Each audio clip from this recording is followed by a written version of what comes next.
प्रभु, आप कहाँ जा रहे हैं प्रभु? मैं जा रहा हूँ ये शहर छोड़कर। हमें छोड़कर ना जाइए प्रभु। कल जो कुछ भी कचहरी में हुआ वो भयानक था। ये स्थान आपका है प्रभु, हमें छोड़कर ना जाइए। कल कचहरी में जो हुआ मैं ना चाहकर भी उसे भुला नहीं पा रहा हूँ। भूकंप, आग, महामारी, इनका विनाश तो फिर भी समझ आता है, लेकिन इंसान की इंसान से बर्बरता। प्रभु, वो तीनों तो पापी थे प्रभु, उनके तो खून में ही बर्बरता बसी हुई थी।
झूठ क्यों बोलूं जब मुझे मालूम है तुम मुझे फांसी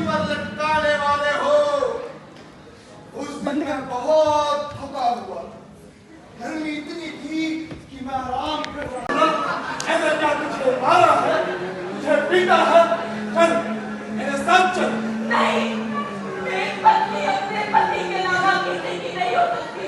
एक बात फिर सोचिए। जाने दो। ठीक है, मैं इसे मारकर ही तुझे अपने साथ लेकर जाऊंगा।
कचहरी में उस औरत को भी बुलाया गया था।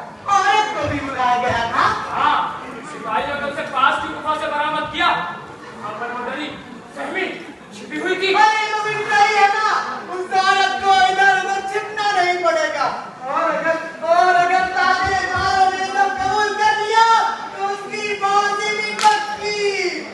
लेकिन उस औरत ने ताजे मारो पर कोई इल्जाम नहीं लगाया। इल्जाम नहीं लगाया? जबकि वो ऐसा कर सकती थी। उसने एकदम अलग ही किस्सा बताया। अलग किस्सा बताया? अलग कैसे?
वो भी तो सुन चुके हैं जो उस ओझा ने कहा था।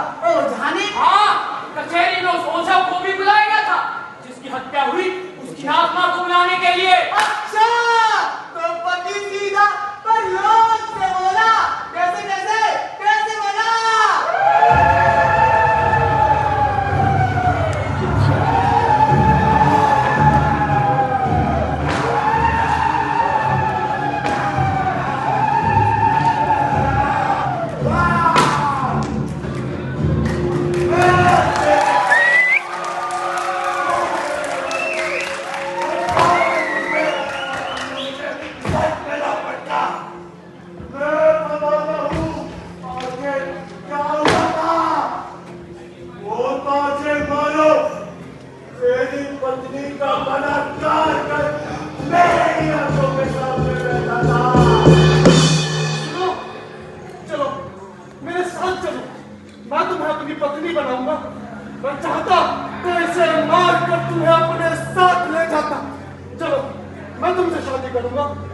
तो ठीक है, ले चलो मुझे अपने साथ। चलो। रुको, जब तक मेरा पति जिंदा है तब तक मैं उसकी पत्नी रहूंगी, इसलिए उसे मार दो। जब मैं उसी पर मर गया था, उसका ये चेहरा, ये रूप मैंने पहले कभी नहीं देखा था।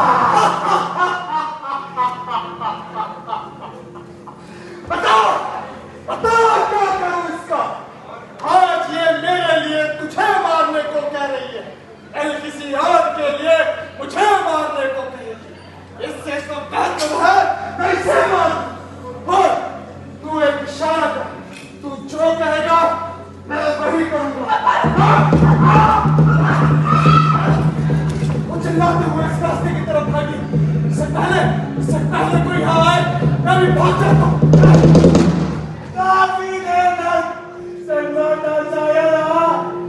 मुझे कुछ समझ नहीं आ रहा था और तभी मैंने अपने सामने रखी वो तलवार खड़ी और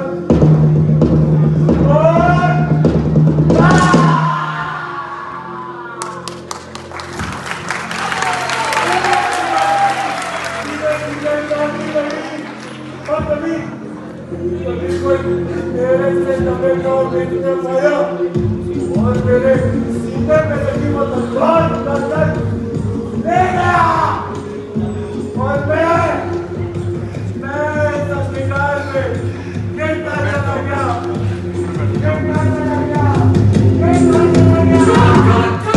इन तीनों की कहानी झूठ है। वो जो कह रहा उसने खुद को मारा, झूठ है। अरे तो फिर सच क्या है? और तेरे ये पसीने क्यों छूट रहे हैं? कहीं तूने कहानी का कोई हिस्सा छिपा तो नहीं रखा? नहीं, मैं कुछ भी नहीं जानता। कुछ नहीं जानता? अरे कुछ नहीं जानता तो ठीक है, जरूर उस ओझा ने ही झूठ बोला होगा। ऐसा भी तो हो सकता है वो सच बोल रहा हो। झूठ तुम बोल रहे हो। जब तुम्हें कुछ पता था तो कचहरी में बताया क्यों नहीं? नहीं प्रभु, मैं खाना गरीब आदमी। तो क्या सच बोलना सिर्फ अमीरों का काम है?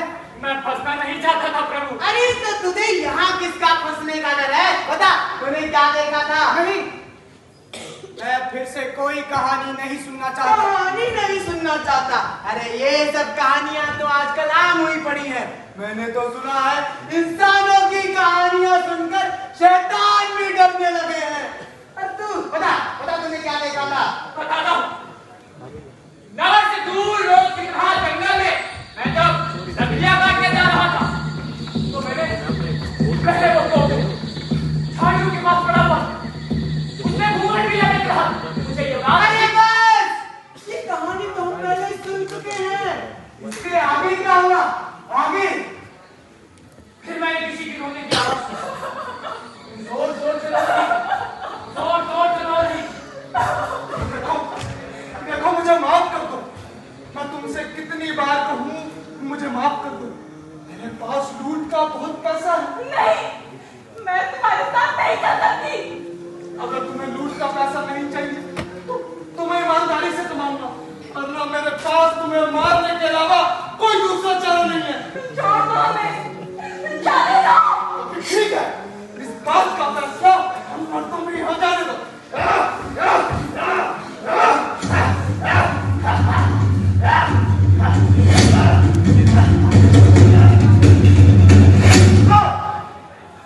मैं इस औरत के लिए अपनी जान जोखिम में नहीं डालना चाहता।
कचहरी में सच क्यों नहीं बताया? याद है तुम्हें?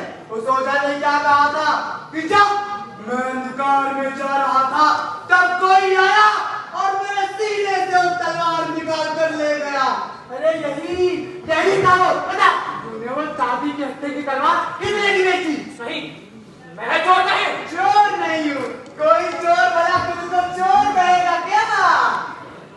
लाइए प्रभु, मैं संभाल लेता हूँ इस बच्चे को। अब क्या छुपाना चाहते हो तुम?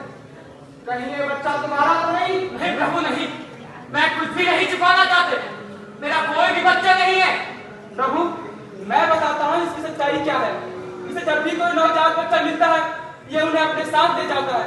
वो बच्चे कभी हंसते हैं, कभी रोते हैं और कभी भूखे रह जाते हैं। प्रभु, उन अनाथ बच्चों बच्चे, हाँ मैं जानता हूँ यहाँ बैठे इन सब लोगों की हकीकत।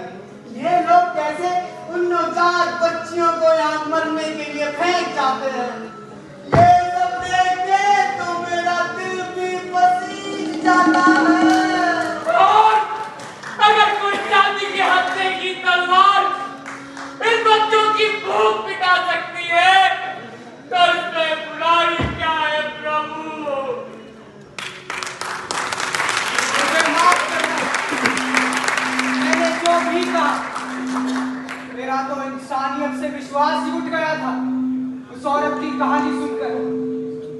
और तुम्हारी चोरी का कारण जानकर मेरा विश्वास फिर से जाग उठा है कि मानव मूल्य का सत्य सदा निरपेक्ष रहता है। बुरा कोई इंसान नहीं होता। इंसान तो बस अपनी परिस्थितियों के अनुरूप कार्य करता